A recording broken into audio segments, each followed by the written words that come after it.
We chose the XP fan because it has the right clearance that we wanted. It was going to sit low enough to clear our lights. When we first purchased this property, it was specifically to build that truck, which was the Chevy Montage, but we literally moved into this building, a month prior to starting the build, so we never really got it set up. We went through a summer with one AC unit that was working.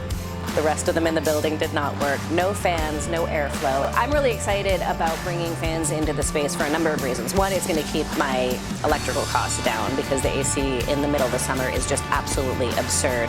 But also, it's going to help keep all of that dust under control when we're doing body work.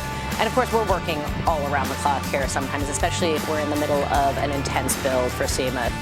So if you've never been to Arizona, it's hot. It's like real hot.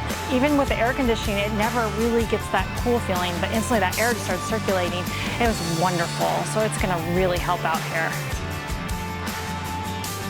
As we've been gearing up for our next all-female build, we know we're going to be having women coming in the depths of summer again, and we need to be better equipped so that these women aren't dying while they're working on this vehicle. So we can still have all the bonding and all the great experiences and all the trials and tribulations that we'll deal with will be with the car rather than with our space and with our environment.